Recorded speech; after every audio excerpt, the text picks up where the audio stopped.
নমস্কার বন্ধুরা, বিজুলি বেঙ্গলি কুকিং থেকে সবাইকে স্বাগত। আশা করি সবাই ভালো আছো, সুস্থ আছো। আমিও ভালো আছি। তাই সকাল সকাল চলে আসছি রান্নাঘরে বন্ধুরা। এখন গরম পড়ে যাচ্ছে, তাই দেখো অন্য অন্য সবজি ভালো লাগবে না, এখন ডাল তারপরে তিতা টিতা এগুলোই বেশি ভালো লাগবে। দেখো তাই আমি এই যে আজকে দেখো একবারে টাটকা টাটকা করলা নিয়ে আসছি। এই করলা দিয়ে, শুধু করলা দিয়ে আর ছোট মাছ। এই দেখো বন্ধুরা, এই যে ছোট মাছ নিয়েছি।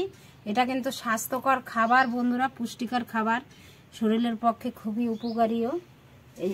এই সবজিটা এরকম আমি যেভাবে রান্না করি বন্ধুরা, এইভাবে তোমরা করে খাও। আর শরীরের পক্ষেও খুব ভালো, কিন্তু কোনো অস্বস্তি লাগবে না শরীরে, মানে পুষ্টিকর খাবার।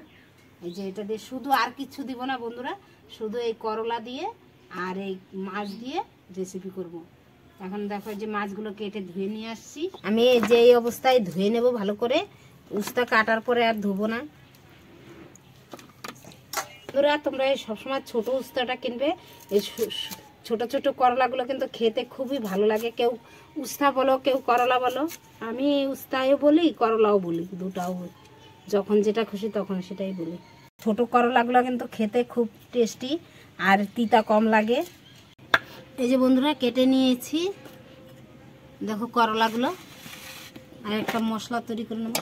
এই যে বন্ধুরা করলা রান্না করার জন্য আমি একটা মশলা তৈরি করব। এই যে নিয়ে নিয়েছি কয়েক টুকরা দেখো আদা, আর কয়েকটা কাঁচা লঙ্কা, দিব একটু জিরা। এটা এখন আমি সব একসঙ্গে বেটে নেব। সমস্ত মশলা বন্ধুরা আমি একসঙ্গে বেটে নিচ্ছি।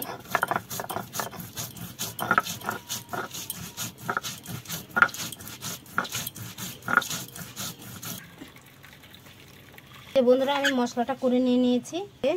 মাছটা ভেজে নিব। হালকা একটু লবণ দিয়ে দেব, হলুদ দিয়ে দেব, তেল দিয়ে দিচ্ছি, সরষের তেল।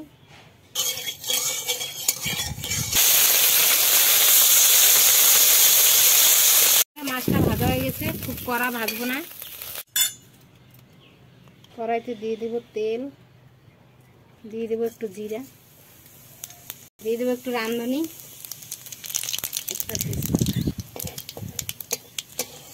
বন্ধুরা আমি ঝোল দিয়ে দিব। করলাটা আমি ঝোলের উপরে রান্না করব। হলুদ গুঁড়ো, লবণ, তোমাদের স্বাদ অনুযায়ী লবণ দেবে বন্ধুরা। এই বন্ধুরা বেটে রাখা মশলাটা দিয়ে দেবো। এটা কিন্তু আমি কষিয়ে দিব না। এই যে বন্ধুরা ঝোলটা আমার জাল উঠছে দেখো। এখন একটু এর মধ্যে কাঁচা তেল দিয়ে দিব, অল্প সামান্য, বেশি না।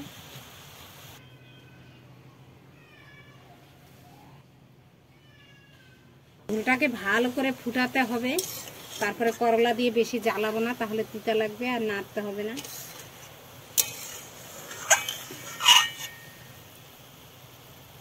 দেখো ঝোলটা আমার জাল হয়ে গেছে, অনেকক্ষণ ধরে জ্বালিয়েছি। এখন এই ঝোলের উপরে করলাগুলো দিয়ে দেব।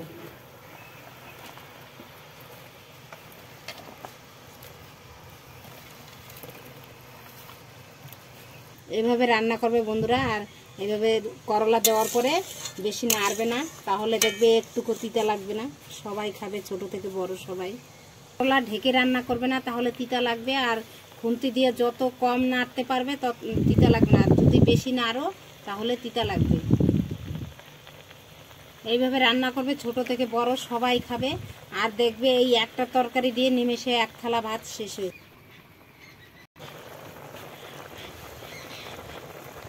আমি হালকা একটু নেড়ে দিব।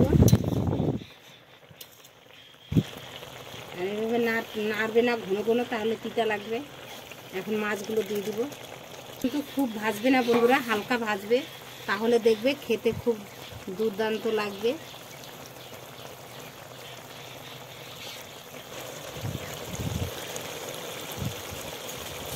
আমি আরেকবার একটু নেড়ে দেব।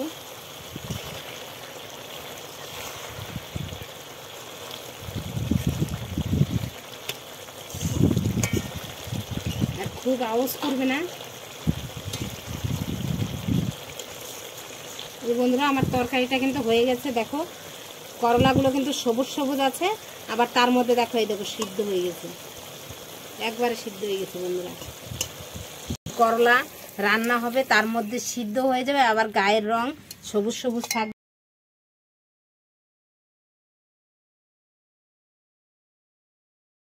আমি তরকারিটা নামিয়ে নিয়েছি, আর একবারে গা মাখা ঝোল করেছি, খুব ঝোল করিনি, খুব ঝোল ভালো লাগবে না, এভাবে গা মাখা করেছি। এই তরকারিটা দিয়ে ভাত খাওয়া হয়ে যাবে বন্ধুরা। খেতে ভালোবাসো বন্ধুরা, কমেন্টে জানিও। আর আমার এই রান্নাটা যদি ভালো লাগে লাইক শেয়ার কমেন্ট অবশ্যই করবে, আর আমার চ্যানেলটিকে সাবস্ক্রাইব করবে নতুন নতুন ভিডিও পাওয়ার জন্য। দেখা হচ্ছে নতুন কোনো ভিডিওতে, আজকের মতো এখানে।